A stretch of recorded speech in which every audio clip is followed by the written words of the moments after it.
Hukumnya bagaimana sekarang? Hukumnya sunnahkah, wajibkah, mubahkah? Di dalam syariat Islam ini kan ada 5 hukum ya, yang harus kita ketahui tatkala kita ingin melakukan suatu amaliyah, baik kaitannya dengan dunia kita ataupun akhirat kita. Tidak terlepas dari 5 hukum. Maka harus kita ketahui apa yang kita lakukan saat ini itu masuk ke ranah hukum apa. Masuk ke ranah hukum apa. Sehingga kita tahu hakikat apa yang ingin kita lakukan. Berpahalakah atau malah berdosakah? Ataukah tidak berpahala dan tidak berdosa. Yang pertama apa itu? Wajib. Wajib. Kedua adiknya sunnah. Wajib tahu ya, tidak usah saya jelaskan lagi, sudah kita jelaskan di awal-awal. Wajib, sunnah, atau nadab, mustahab, istilah-istilah para ulama. Kemudian haram, ya, haram. Dosa berarti kan nggak boleh, nahi. Yang keempat, makruh. Makruh itu ya ditinggalkan. Pahala dikerjakan, tidak berdosa. Ditinggalkan yang pahala ya.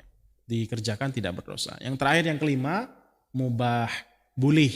Kalau boleh berarti tidak berpahala, tidak berdosa. Jadi dikerjakan tidak berpahala, tidak berdosa. Ditinggalkan tidak berpahala, juga tidak berdosa. Jadi fleksibel si hukum mubah ini. Nah, hukum mubah ini bisa sampai kepada hukum wajib ketika ada indikasi-indikasi ke sana. Atau mubah ini bisa jadi juga menjadi hukum haram dari 4 hukum sebelumnya ketika ada indikasi-indikasi yang mengarah kepada hukum-hukum 4 atau ya 4 sebelumnya. Atau bisa jadi juga mubah akan membuahkan pahala asalkan kita niatkan untuk Allah Azza wa Jalla, untuk menunjang ibadah kita kepada Allah Subhanahu wa taala. Seperti makan. Makan itu kan enggak wajib, enggak haram, enggak sunnah, enggak makruh, tapi mubah, boleh. Makan itu boleh hukumnya. Boleh-boleh saja. Tapi nanti dia bisa jadi wajib tatkala dia enggak mau makan, mogok makan bahasanya, ya, menyusahkan dirinya atau merusak dirinya, menyiksa dirinya, maka pada saat itu wajib bagi dia untuk makan. Tapi kalau sekarang hukumnya mubah, tergantung keadaan. Adapun takziah, para ulama menegaskan bahwasanya hukumnya adalah mustahabbah. Mustahabbah. Disunnahkan. Disunnahkan, walaupun kalimat sunnah lebih tinggi daripada mustahabbah. Yaitu para ulama menegaskan, menekankan untuk dilakukan, itu maksudnya. Mustahabbah atau sunnah. Adapun perbedaan sunnah dan mustahabbah itu juga panjang penjelasannya, pada intinya memiliki satu makna. Dan ada perbedaan yang membedakan antara sunnah dan mustahabbah. Yang pada intinya takziah hukumnya sunnah. Sunnah. Dan ini disepakati oleh para ulama fuqaha dari kalangan madhab Hanafi, Maliki, Syafi'i, dan Hanbali. Hukumnya apa? Sunnah. Adapun dalil-dalilnya banyak. Adapun dalilnya banyak sekali. Salah satunya adalah yang lebih tegas, yang memotivasi kita untuk mengamalkan sunnah ini adalah dari sahabat Amr bin Hizam radhiyallahu taala anhu.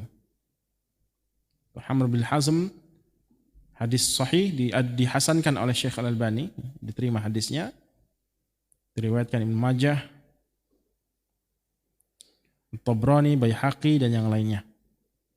Rasulullah SAW mengatakan, ma min mu'minin yu'azzi akhahu. Tidaklah seorang mukmin yang beriman kepada Allah Subhanahu wa taala mengunjungi saudaranya yang sedang bergabung atau sedang sedih, sedang ditimpa musibah, kemudian dia yu'azzi, kemudian dia meringankan beban saudaranya, menghibur dan seterusnya, jangan sampai bersedih berlarut-larut. Bi musibatin, ketika mendapatkan musibah, illa kasahullahu min hulalil karamati yaumal qiyamah, kecuali Allah Subhanahu wa taala akan memakaikan kepadanya pakaian perhiasan kemuliaan. Jadi perhiasan kemuliaan. Jadi seperti apa bentuk pakaian tersebut, yang pada intinya dia perhiasan, baguslah pada intinya, yang menunjukkan kemuliaan, karamati yaumal qiyamah, pada hari kiamat. Wah, Masya Allah, berarti pahala ini bukan sembarang pahala. Pahala yang gede, yang tidak kecil, tidak sedikit. Maksudnya apa? Allah muliakan orang yang takziah, ya, menghibur, meringankan beban orang yang mendapatkan musibah, penderita yang mendapatkan musibah, dia hibur, dia tolong, dan seterusnya, semacamnya itu. Maka pada hari kiamat orang tersebut dipanggil, diberikan pakaian, perhiasan dari kemuliaan. Allah berikan kemuliaan pada saat itu. Dan kita maklumi bahwasanya ketika Allah Subhanahu wa taala bangkitkan hari kiamat, kemudian manusia dikumpulkan di padang mahsyar, maka pada saat itu adalah hari di mana hari yang paling menakutkan, hari di mana hari yang sangat-sangat menakutkan, yang Allah katakan di dalam Al-Qur'an, yaumul faz'il akbar, hari ketakutan, ya. Hari yang sangat mengerikan. Hari yang sangat mengerikan. Sudah pernah kita sampaikan, sampai-sampai Allah Subhanahu wa taala katakan di dalam surat Abasa, yauma yafirrul mar'u min akhi. Sampai-sampai seseorang itu meninggalkan saudara lainnya, ibu bapaknya, wa sahibatihi wa akhi wa ummihi wa abi wa sahibati wa akhi, lari dari bapak ibunya, lari dari orang-orang yang sangat dia cintai ketika di dunia. Itu menunjukkan bahwasanya hari tersebut hari yang sangat mengerikan, sampai-sampai pikiran seseorang melupakan orang-orang yang dia cintai, sehingga dia lari dari orang yang dia cintai pada hari kiamat kelak, memikirkan diri sendiri, memikirkan masing-masing nasibnya pada saat itu.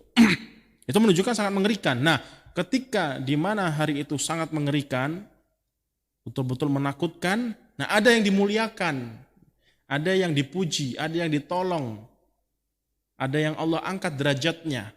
Itu menunjukkan bahwasanya apa? Kemuliaan yang sangat besar, pahala yang sangat besar tatkala puncak-puncak kengerian, ketakutan seseorang tatkala di hadapan persidangan agung Allah Azza wa Jalla. Jadi hukumnya sunnah, itu seperti itu.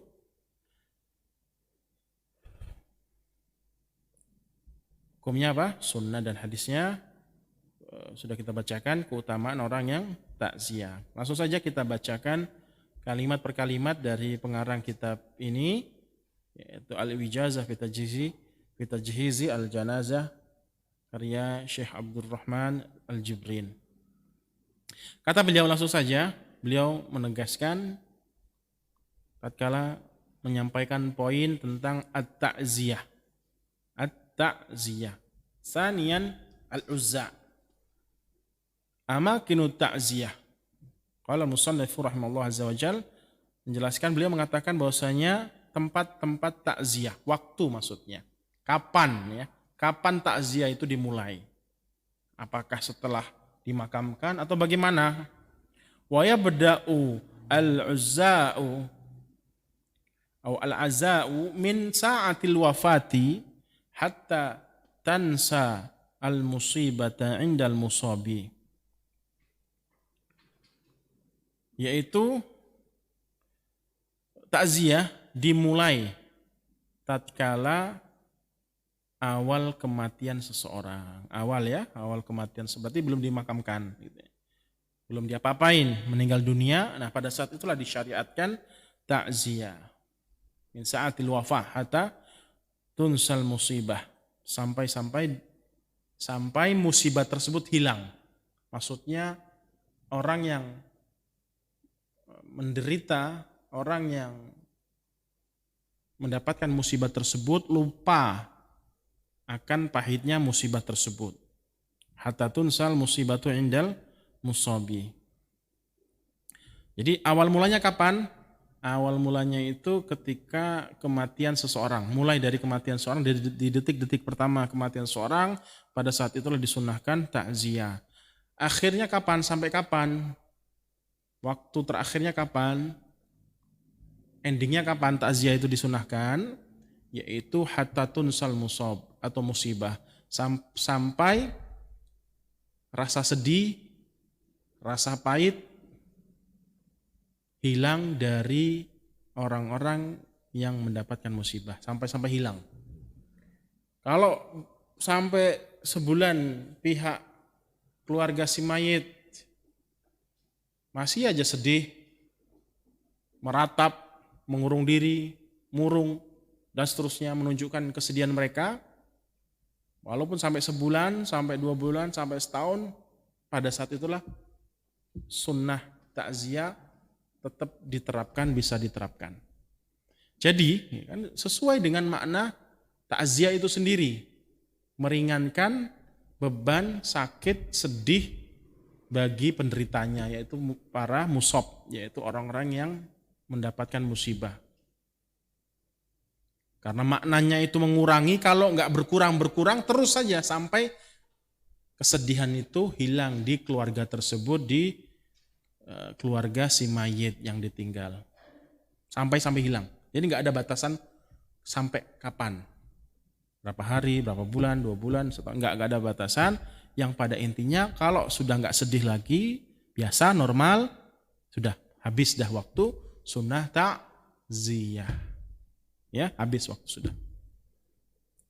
Kalau misalkan sudah hilang, sudah kesedihan mereka sudah hilang, biasa lagi, normal lagi, antum datang mengingatkan, maka pada saat ini hukumnya adalah bid'ah.